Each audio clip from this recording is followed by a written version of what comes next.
You are listening to the Cycling Podcast at the Giro d'Italia in association with Rafa, the fastest clothing in the World Tour, the home of cycling with character. Ride and watch with Rafa in 2019 as they partner with EF Education First and Canyon SRAM. Today we are in Pesaro. Kotce čitene kotce višćine, nus pigude šikora,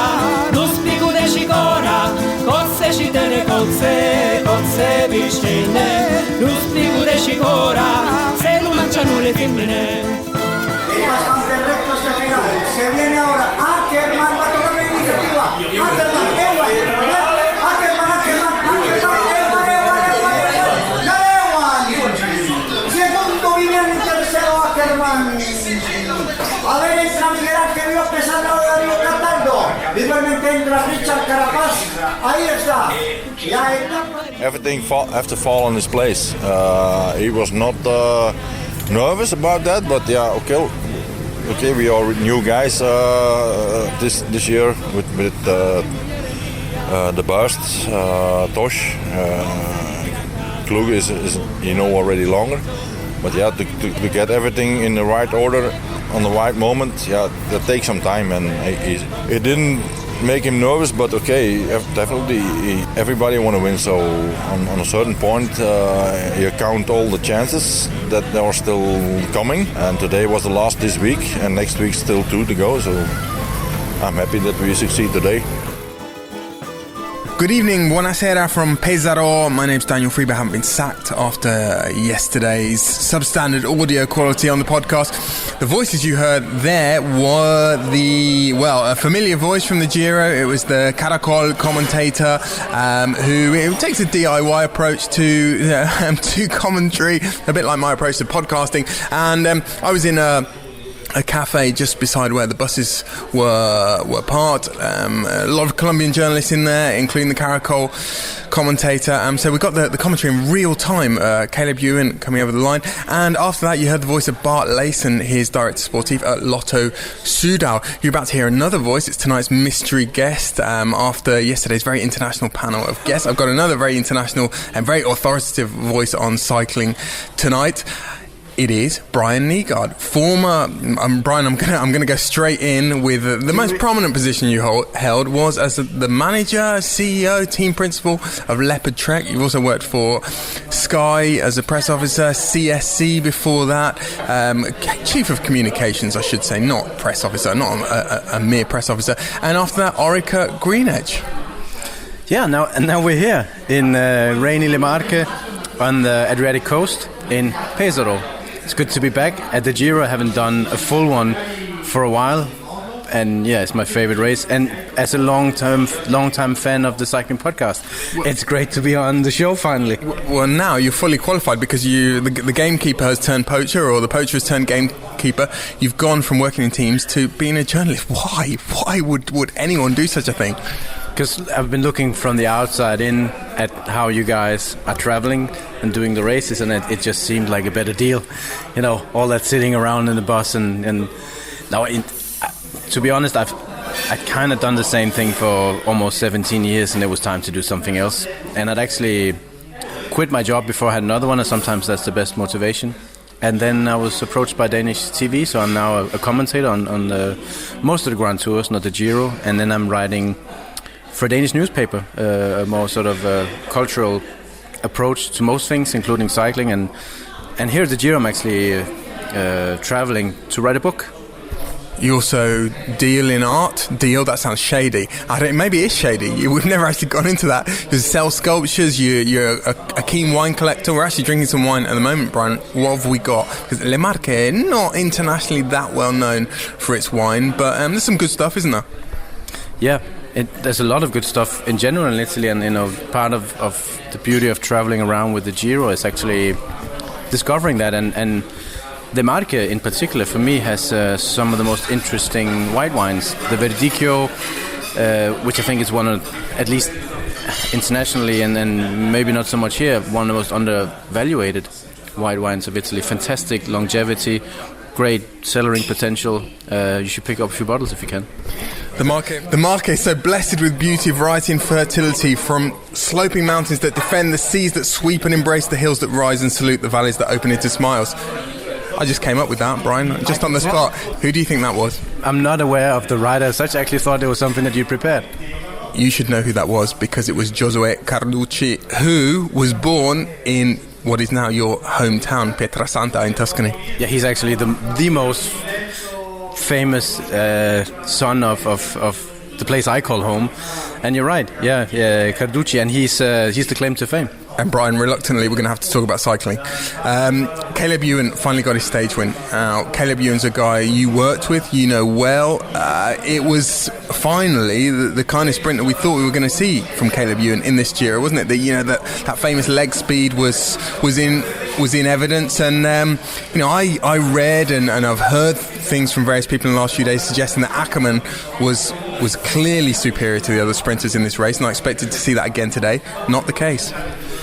I always wonder when I hear something like that you can read that someone is superior, because they're professional bike riders, but you still don't know actually how they're gonna roll up after those hard stages, and they might not feel the same in 2 consecutive stages. And it's been obvious for a while, and you can't just judge a bike rider from how they perform on the finish line. If you've seen in general how, at least I think Caleb has been climbing, how he's been positioning himself. I think what you saw on the last climb today, they're all focused, and he's definitely at least as focused as anyone else. But I just saw Caleb today that he was not going to let anyone else win that stage. And he seems to be, he's well on his way to the kind of position or the sort of prominence we thought he'd have in the kind of sprinting hierarchy, but it's taken him a while to get there. Did you always feel, he obviously was highly touted when he turned pro, but did you always feel that he was someone who was destined for the top? Yeah, first of all, he turned pro at a very young age at a team that had patience but also had other priorities. I think it's very hard to keep a sprinter down. It's hard to keep even harder to keep a good sprinter down. And I think eventually he was always going to come around. But everyone have different development curves, and sometimes sprinters have a different type of patience than the teams do with their results and etc. And I think it's quite typical for a sprinter that they want everything and they want it right now. And I think for Caleb, it's just he's been, I think, destined to come around. And I think that people in general in cycling, they just feel like they should pass judgment about people's ultimate capabilities way too early. We've seen that again and again. We've even seen riders that we've written off come back and still perform at a very high level. And I think with Caleb, sometimes you can't just tell from a rider's physical specifics and abilities how they'll perform, because it all depends on which teams they end up on, which lead-out people they have, etc. And if just from sheer talent and speed, Caleb has the goods, and he definitely came up with them today. Well, we've given the result away. We've given the spoiler is already in the episode. But Brian, we're going to break a second, and I'm going to give you the tale of the tapper. Stage 8, and the race headed north for the second straight day, also its longest at 239 kilometres, from Tortoreto Lido in the Abruzzo region to Pesaro in Le Marche. It ended in a sprint and victory for Caleb Ewan of Lotto-Soudal, his first of the Giro this year, and he got it ahead of Elia Viviani and Pascal Ackermann. Earlier in the day, one of Gianni Savio's rolling midfielders, Marco Frapporti, had spent much of the stage in a breakaway with another serial escape artist, Damiano Cina of Nippo Fantini, but they were caught first by Giulio Ciccone, who had counter-attacked to add to his lead on the mountains classification, and then by the peloton. It was a relatively straightforward day for overall leader Valerio Conti of UAE Emirates, who retains his minute and 32 second advantage over Jose Joaquin Rojas on general classification. Ahead of tomorrow's 34.8 kilometre time trial to San Marino, Primož Roglic is 5 minutes and 24 seconds adrift of Conti, Simon Yates 5 minutes and 59 seconds, Vincenzo Nibali 6 minutes and 3 seconds, and Superman Lopez 6 minutes and 8 seconds. Tomorrow is also, most importantly, this year's wine stage. So Brian, stage win for Caleb Ewan, not much else in terms of action as far as general classification is concerned anyway. We're past the first week now. The race started, of course, a week ago on Saturday in Bologna. How's it been for you? The general consensus is that they've under-egged the pudding, in the sense that we always knew that this first week was not going to be as dramatic as other Giro first weeks because of the course, but I think that probably Maraveni, the race director, when he looks back on this first week and the route in particular, he'll think that he should have probably put in one more sort of, the stages have been difficult, but one more undulating stage, maybe a mountaintop finish. Yeah, in the sense, in terms of action, they've been putting stuff in the bank that they're hopefully going to, be able to cash out later. We'll see the effects of this first week in the second part of the race, but we've probably been missing a little bit of GC action, specifically other than, the prologue, and it's just going to take its toll, because even if there hasn't been any major climbs until now, it's going to be a very, very hard race on the second half because of this. And then hopefully, tomorrow we'll see the first, we'll be a little bit more able to specifically analyze, how they're doing in terms of who's going to be on the podium. I think we're going to get a relatively clear indication of top 5 tomorrow. I was at the start this morning in Tortoreto Lido, and just speaking to a couple of the direct sportifs about how the difficulty is all weighted towards the back of the race, and Max Chandri of Movistar DS was telling me that he reminded his guys this morning. He got the Garibaldi out and he went through the last week, and just sort of to highlight again to them how much is still to come in this race. That said, when you speak to the riders, and this is a kind of thing you hear at the end of every first week in a Grand Tour, but everyone is saying how stressful it's been, partly because the race hasn't naturally broken up in the way that, mountaintop finish will always eliminate some guys and then they'll kind of chill out and they'll settle into their roles, but that hasn't really happened. No, but I think in general, if we want to know everything about what's going to happen and where people are, we should look for another sport. I think I don't mind this type of setup for a 3-week stage race. The stress that it puts on the GC guys and the people who are helping them this first week is immense. And they really need a strong group of guys around them. As we see now with, for instance, Simon Yates, with the likes of Luke Durbridge and Christopher Juhl. Dumoulin is out, and that's not because he wasn't well protected, but because he got caught up in a crash. And those dangers in a Grand Tour race are always present at any type of stage.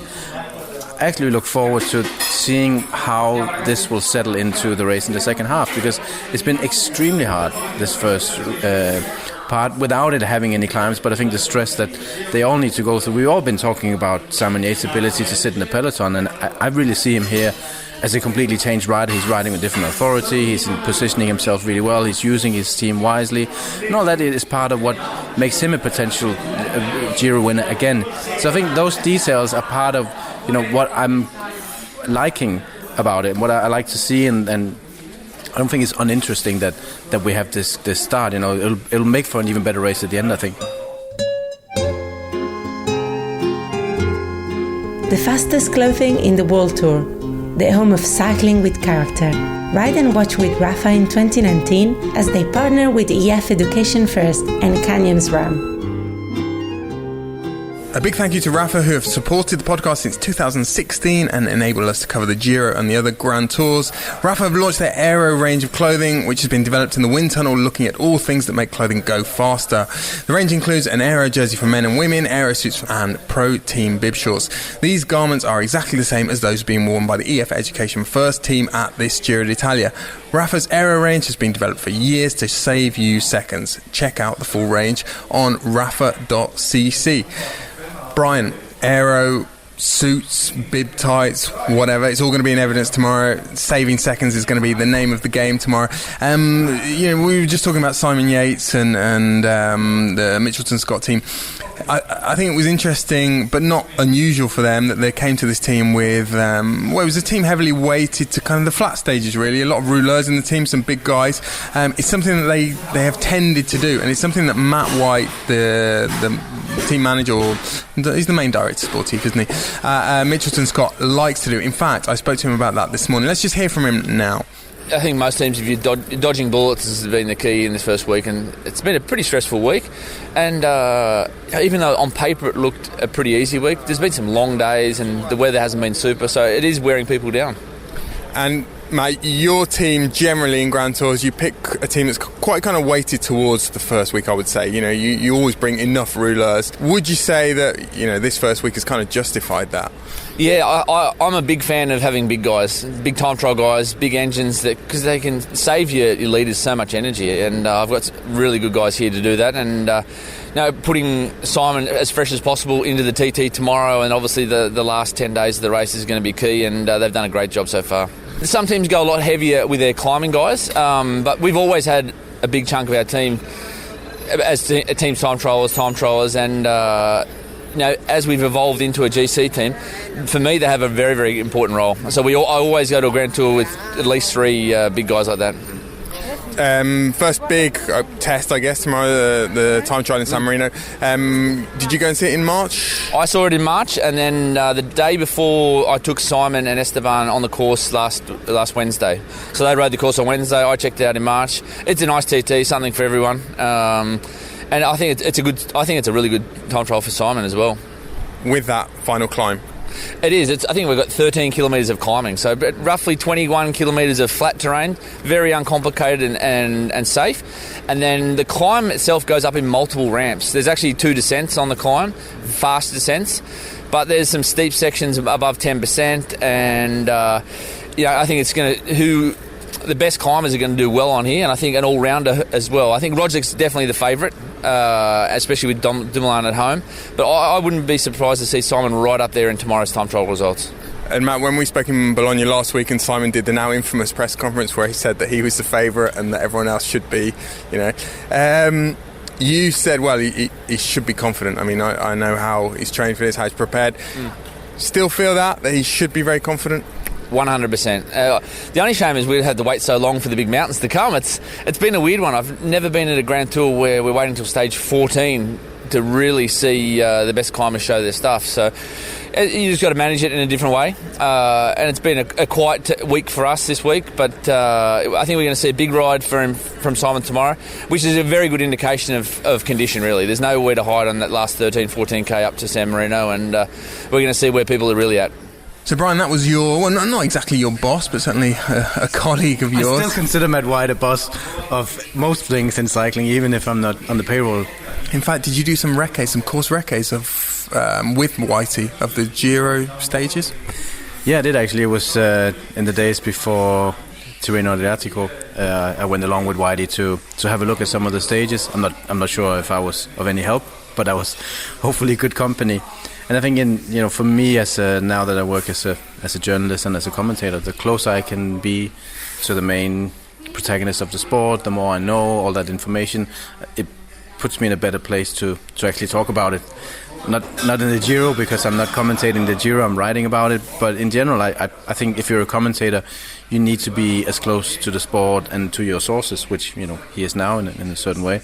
So I was happy to go along for some of those stages, and I was surprised also to see certain things and certain specifics, how they actually work and how specific they are, in the attempt to win the Giro this year.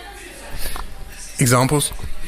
Well, they're basically having a close look at every single stage, every single kilometer, every single climb. Check, of course you can't check wind directions 2 months out before the race, but you can have a specific look at where it could be a potential danger. And I think if you want to win a Grand Tour, and I think most bike races, apart from some of the classics, it's about ruling out contingencies. You try and rule out every single contingency that can stand in the way of the best performance of your team captain or the rider you want to win with.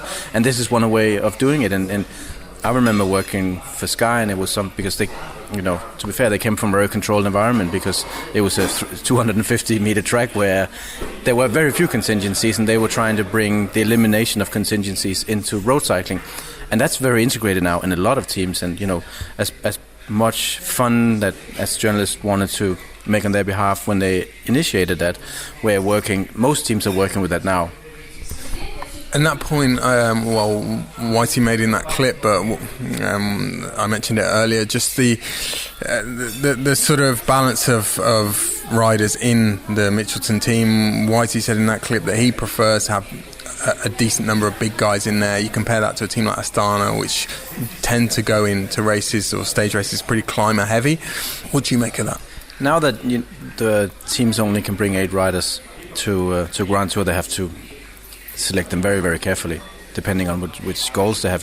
And speaking of Caleb Ewan, he hasn't done any Grand Tour Grand Tour races for a while because he didn't fit in a team that were gunning for an overall win, and that's not going to be any less going onwards for those teams. They have to very, very specifically pick their riders.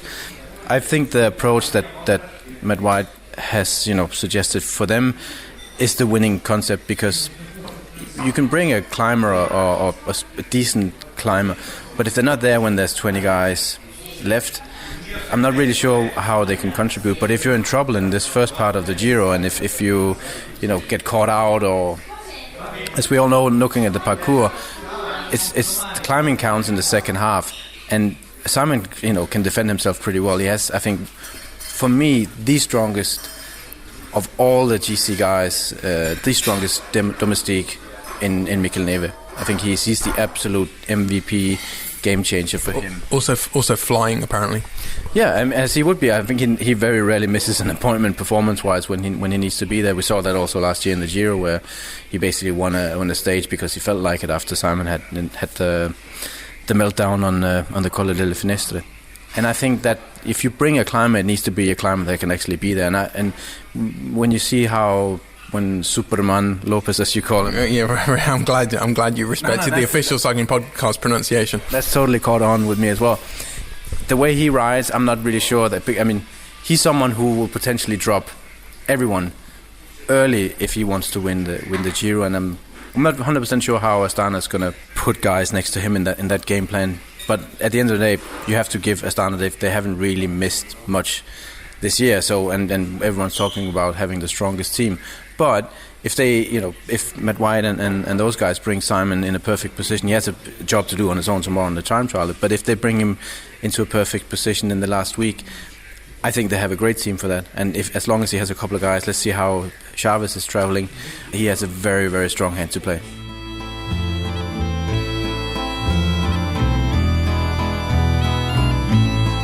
The cycling podcast at the Giro d'Italia is supported by Science in Sport. Science in Sport, fuel by science. Thank you to Science in Sport for sponsoring the cycling podcast. All our listeners can get 25% off their Science in Sport products at www.scienceinsport.com by entering the discount code SISCP25. That's all in capital letters, SISCP25. Brian, we were talking about teams before the break there. Primož Roglic has been the most impressive individual so far in this Giro d'Italia. Well, most of the season, to be honest. Well, yeah, he has. But lost Laurens de Plus yesterday. At the start this morning, there were a few other sort of people from rival teams remarking on the fact that not only has he lost de Plus, but his mountain domestiques, what he has in the way of help in the mountains, are not looking that strong. They're certainly not very experienced. So he's got Sepp Kuss, Kurt Baumann and Antoine Tolhoek. They've not done a huge number of Grand Tours between them. I spoke to Adi Engels, the director sportif of Visma Jumbo, and also to Sepp Kuss himself about the kind of role that he's going to need to play over the next couple of weeks. I mean, sick, of course, he wasn't 100%. But it was not. I mean, if somebody is sick, he has to go home, and then we tried every day with Laurens to survive, and he was improving the last days actually. And he really also yesterday he said after the stage, I really felt better, but what killed him really was the fight that was going on yesterday for the first 100k. And if the stage would have been like before, that we have earlier a break and a controlled situation, then he would have survived.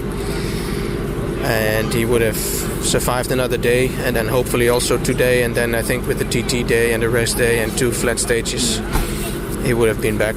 But we were very unlucky that yesterday was one of those days that nobody was satisfied with any situation, and they kept fighting for 100k, and yeah, he wasn't able to stay in the bunch, and then he was a long time in the car, so I still had hope, but then one moment he was out, and then it was over. So that leaves Primoz with, well, Tolhoek, Kuss and Baumann as the main sort of mountain domestiques. Obviously you look at that and you think, well, they're not that experienced at being in this position. I mean, how worried are you about that? Well, of course, it's a loss now not having not having Laurens. That would be actually a real loss. But yeah, I mean, it's right what you said. They showed before they for sure have the legs to go a long way, also in the hard and long climbs. But they lack a bit of experience. On that boat also Laurens actually didn't have, of course, the experience. I think losing Robert on the way to the Giro was a big loss, because he had the experience. But okay, I prefer to have some guys who normally should have the legs than the guys that don't and who have the experience. So normally they should survive the first big selections. And then Primoz is a guy also who has the experience, of course, and who can guide them, and he should coach them a bit. Maybe we can coach them from the car if we are close and see what's going on. And then we have to see. I mean, for sure, I think Antoine had also the best preparation possible towards this race, and Seb was preparing for California, so also altitude, so he should be good as well. So in that way, I'm not too concerned. Yeah, first of all, it's too bad to lose Laurens. Yeah, it's hard to when in the first stages to see him, not himself and unhealthy, because we all knew what kind of condition he was in before the race, and all the training he put in. So that was tough to see, but it's not much pressure. Just I think. We're all super motivated, and there's no reason why we can't carry on without him. So this is your second major tour. You did the Vuelta last year. I think it was kind of a Grand Tour of two halves for you. Good first half, more difficult second half. What are the main lessons that you took from that you're going to try and apply here? Yeah, I think in the Vuelta, there are certain stages where you think, maybe you can sit up at a certain amount of time, and because every little bit of energy you can save really adds up in the end. So I think for the Vuelta, it was a combination of that and all the heat you have in the first week, and really takes it out of you. So not much heat here. Yeah, not much heat here yet. And before the Vuelta, I was already on quite peak form for a while, and maybe wasn't sustaining that for the whole race. So this race a bit different, coming in pretty fresh. So hopefully nice and fresh. Well, relatively. A lot of young guys in the team, especially in kind of like the mountains division. So you, Antoine, Baumann. How much are you kind of relying on guys like Jos van Emden to sort of guide you through? Yeah, I mean, we've got a lot of guys. Jos, Paul Martins, Tom Laser, guys that are really experienced, guys that have done this race a lot. They're super strong and have the experience. So for us younger guys, we just kind of cue off them and try to help out as much as we can. But it's nice to have people with that experience in the race, especially this race. And just finally, Seb, everyone in the team says Primoz is a funny guy, but they can't be specific about why he's funny. Tell me a funny story about Primoz. Oh man, I'm trying to think. Just he's just got these one-liners sometimes that you're like that are just uniquely Primoz. I mean, it's hard to say when you don't know him, but just very nonchalant one-liners. Like there's a video the other day about when he crashed, and he's just certain things just don't faze him, and the way he brushes them off is pretty funny. A lot different than other people might brush misfortunes off.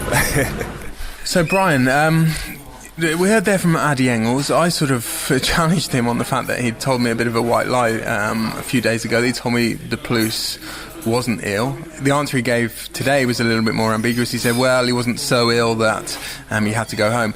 But is this a kind of fairly typical thing that teams will decide upon, that they'll spin a bit of a yarn to the press in order to not show any vulnerability, really? I think there's probably more than two schools or two approaches to that issue. I think you also need to understand that sometimes the teams will have to strategically put out information. I think to flat out lie, forget about it, that doesn't work. But if they went out and said, yeah, Laurens De Plus is super ill, he might not finish, that's not really helping the interest. I mean, it wouldn't be that big of a worry, because the mountains are still, when he started to not be at his best, there was, it was quite early in the race. He came in hot, as we all saw on St. Luc on the opening day. Then and you couldn't say that, he's fine, which I heard on the podcast, one of the DSs said he's fine. He clearly wasn't, and I heard riders also remarking on the fact that he definitely wasn't. It's most often it's better just to avoid talking about it than saying a flat-out lie, I would say. But the bottom line for the team is they're decimated. But to me, let's see if I'm completely wrong on that in a couple of weeks, I don't see Roglic as a favorite to win the Giro. And I actually, regardless of how well De Plus was traveling, I wouldn't see him as a favorite, just simply judging from the season he's had so far.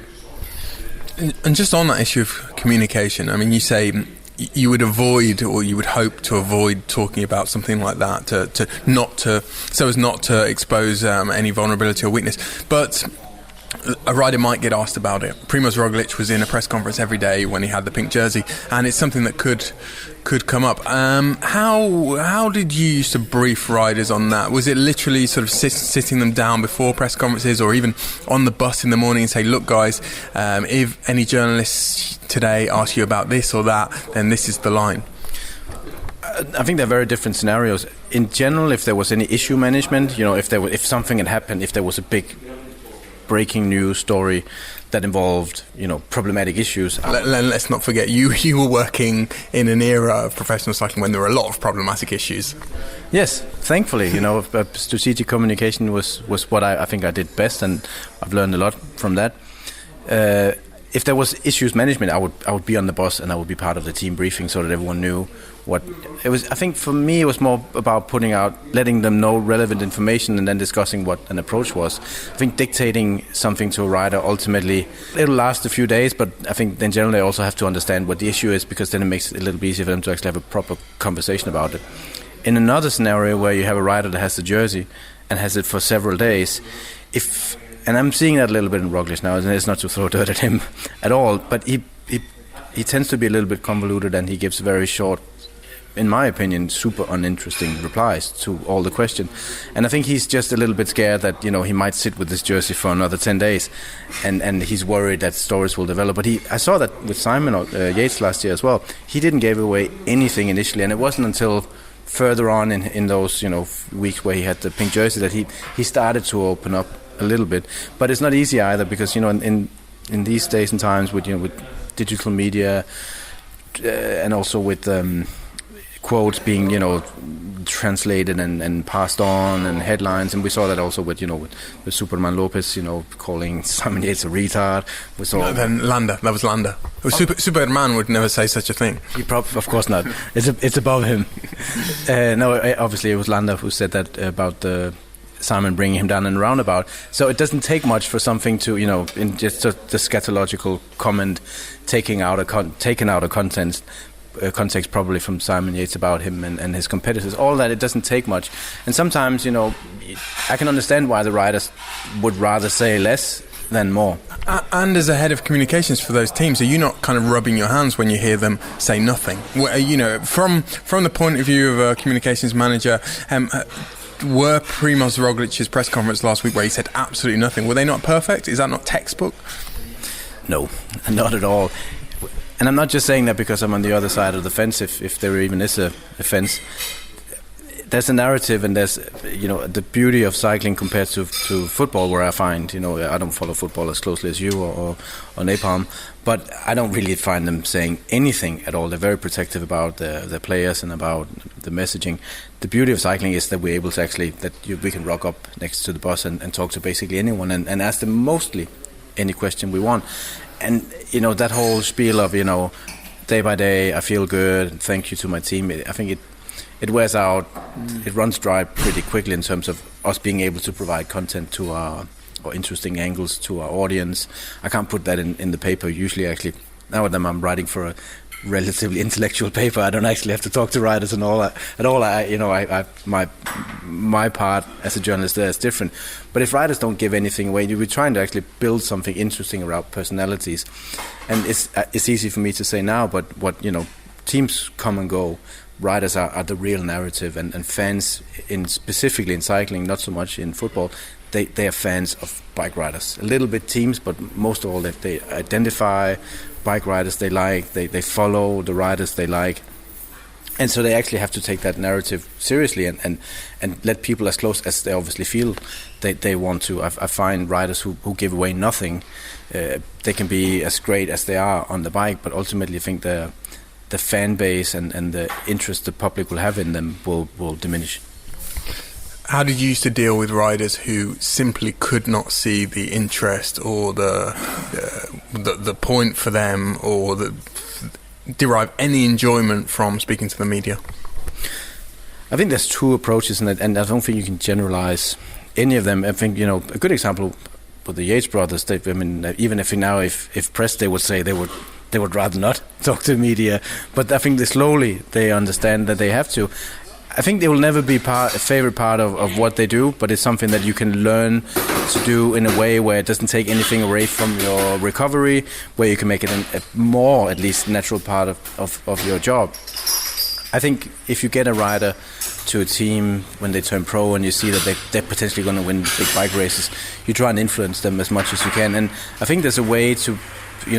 it sounds really cliche-like, but the best advice you can give to any athlete is, if you find a way to be yourself in those situations where you actually find it natural to talk about yourself in a way where you don't feel like you're completely spilling out the intricate details of your private life, but you're actually talking about who you are and how you feel about what you do, then I think that's absolutely the way forward. People have different skills in terms of talking about themselves. I know that there's other riders of maybe lesser athletic qualities who can talk forever about themselves without actually producing any decent results on the bike, whereas others are really focused at what they do. And I find, specifically with the Yates brothers, they're some of the most focused young athletes I've ever seen in cycling. And I think they're really in it to win bike races. And I think slowly, but quite surely, they are learning the ropes of how it works, with media. And you have to give a little bit away of yourself with the risk of getting a headline here and there that you might not like, but you also learn from it. I think, the debacle of Simon and his rivals being shitting themselves, what's really the problem? There's not a problem. It's only if maybe we've seen too much football that we're worried that there's anything controversial in that. I don't think there's anything controversial in what he said. So Brian, D-Day tomorrow, or the first big rendezvous of this Giro. I already know the top 18 tomorrow. I've already plotted this. So Roglic is going to win. Jungel second, Yates third, Campenaerts fourth, Scotsman fifth, Nibali sixth, Izagirre seventh, Amador eighth, then Mollema, Kanga, Sivakov, Galopin, Suterlin, Gegenhardt, Ludvigsen, Zakarin, Haga, and Borley. What do you reckon? That was quite fast. I'm not. That's the idea. So no one can actually hear the names. Right. I'm not a native speaker, but where was Superman in all this? Superman is not. I don't think he'll finish in the top 18. Although on the flat in the San Luca time trial, he matched Simon Yates. Do you know what? That performance surprised a lot of people. Yeah, I'm sorry. Oh my God, there's a suckling pig. Rolling a suckling pig next to our table. You could say it's up 20 now and I wouldn't even paying attention. It's a good job. It's a good job you're not Lionel, because he would no longer be here. He'd have followed the suckling pig into the next room. Follow the pig. Yeah, that was the time trial, and Superman's performance on the flat was quite remarkable. Yeah, so what you're saying now is that you're dead wrong. You have to have Superman in top 18. Well, listen... I've been listening. I know that. So Mitchelton Scott have kind of they've sort of extrapolated from that first time trial. Did you have Nibali in there? Sorry to interrupt. I had Nibali there. I think he was fifth. Great. But I know that the Mitchelton Scott were kind of budgeting for sort of a minute loss to Dumoulin on the flat tomorrow, and then the last is it 12 kilometres? Climb, go uphill, and they didn't think Simon Yates was going to lose anything there. Obviously, Dumoulin's not around now. Roglic is not quite as strong as Dumoulin on the flat, so I think Yates could finish in the top 3 tomorrow. Yeah, I agree, and I'm convinced that he expects to. I mean, should we find out? Let's see what he expects to do tomorrow. I know you were thinking about maybe a minute to Dumoulin. Roglic isn't quite as good a time trialist. Oh, that's also a strong claim. We saw already in the prologue, he is really, in great shape. Yeah, and you look at that as well. He took all the time on me in the flat section of the time trial. So there is a long, flattish section in the beginning tomorrow. Of course, you have to climb, but yeah, it's a hard one to judge. I'll do my best. I'm actually looking forward to stepping on the pedals a bit rather than sitting in the bunch. It's a very different first half of a Grand Tour to your Vuelta last year. I mean, how do your sort of sensations compare at this stage of the Giro? It's also different to the Giro last year as well. Last year we already had stage 6 to Etna, so sensations are good. I got a bit of a banged up left leg, which I'm not super happy about. Hopefully that won't cause me too much pain or whatever in the coming days, especially tomorrow. But it was okay today, so we'll go from there, really. I feel good, though. I don't believe I'll ever be as good as those really, those specialists sort of, Dumoulin and those guys. But I'm not going to be that level of a time trialist. I'm not able to put out the same amount of power. So, but I've been making, big improvements. And like you said, with Paris there, it's given me a lot of confidence that I can go to these time trials and do really well. It's the only stage that I previewed. So let's hope that's a good thing. Not much to say really, it's pretty straightforward. The climb is also pretty solid, much harder than I was expecting, which is good for me obviously. Whether he finishes 3rd or 5th or 6th, it's less relevant than the time loss. The time loss is there's no vanity about him finishing 3rd or 4th on the time trial. Tomorrow I think it's more a question of how his reference point above and beyond is Roglic, and of course Whitey and Simon must have calculated a time loss to him that's realistic. Do you know what Jos van Emden thinks? He thinks that if Roglic rides a perfect time trial, he's going to take 2 minutes off Yates. I don't know if he's ever seen Simon Yates ride a time trial before, but I would suggest that's wide of the mark. Yeah, I would agree. If Simon is as good as at least most of us thinks he is at the moment, he's not gonna lose 2 minutes. I think he'll still definitely he'll take a chunk of time, and that's to be expected.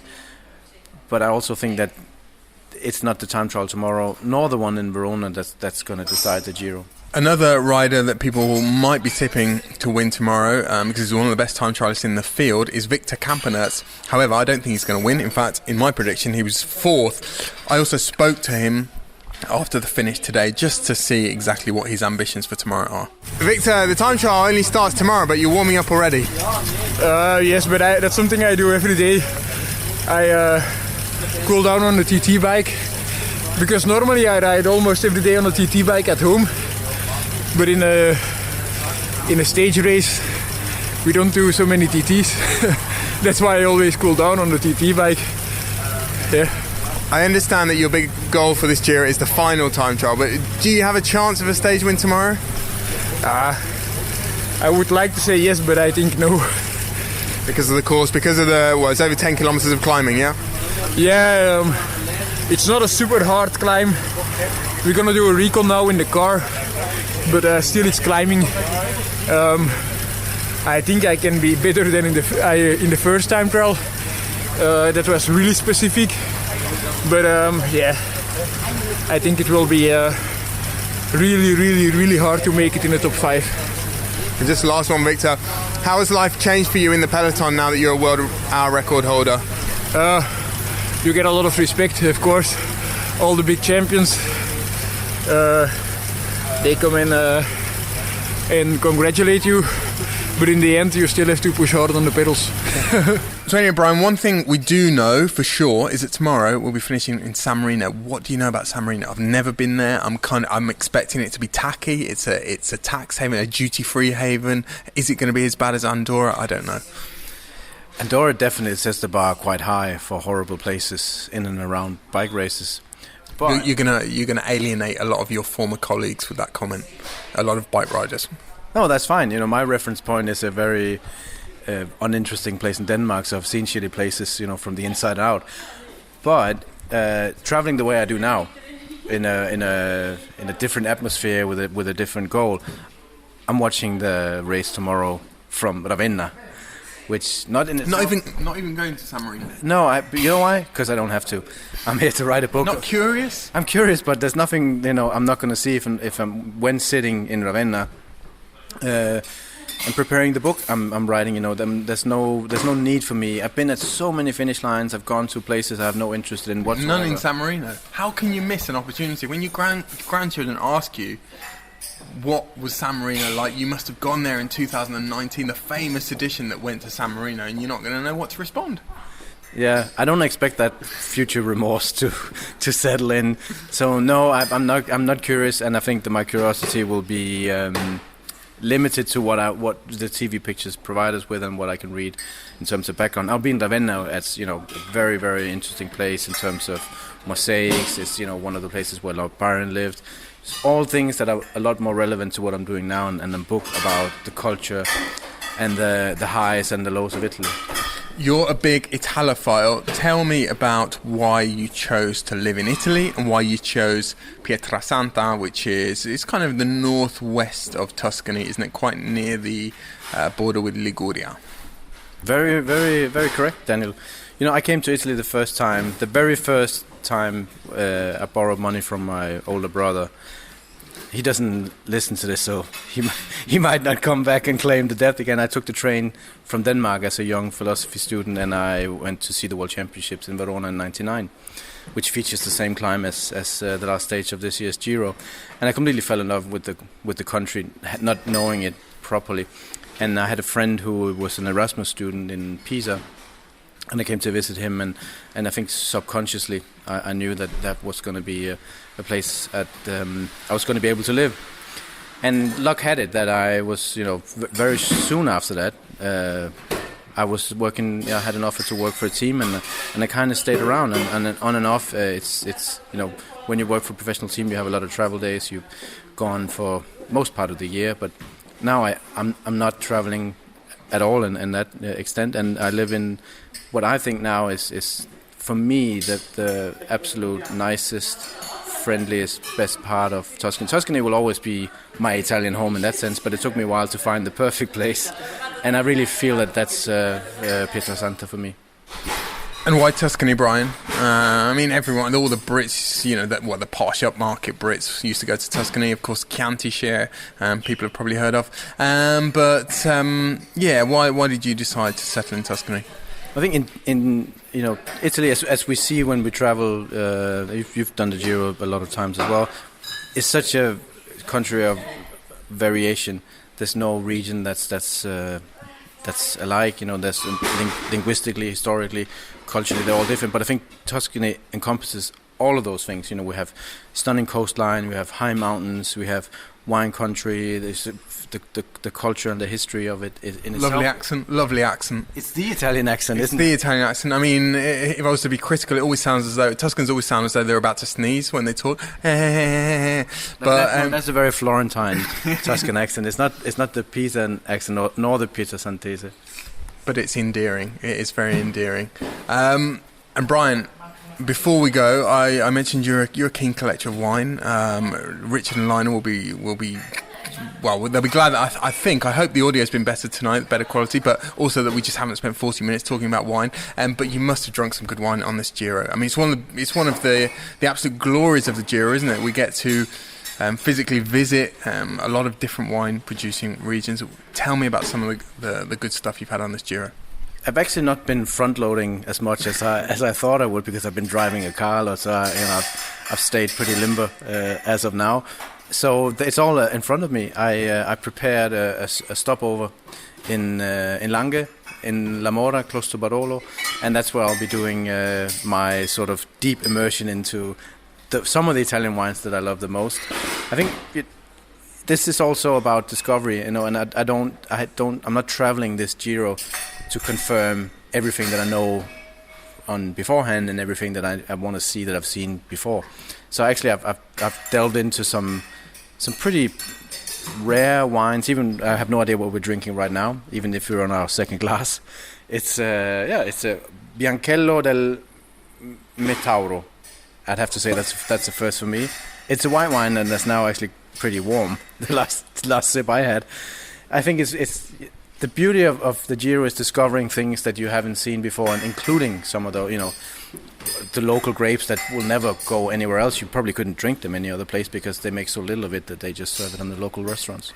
And we've still got the wine stage to come. It's not the greatest wine stage. This in fact, it's tomorrow. What am I talking about? It's I think they're just calling it the Sangiovese stage. The Sangiovese, of course, being the main red grape that's used in the centre of Italy. It's a bit ubiquitous, isn't it? It's pretty like the majority of the wines made in the centre of Italy are made from the Sangiovese grape. But we'll be drinking some tomorrow, and can't wait to see what happens on GC. It's going to be interesting. Brian, thank you very much for joining me. Thank you for having me. Non me ne curo no, calda un regalo, basta che non si sciolo, basta che non si sciolo. Non me ne curo no, calda un regalo, basta che non si sciolo. Voi carcerato, cozze ci delle cozze.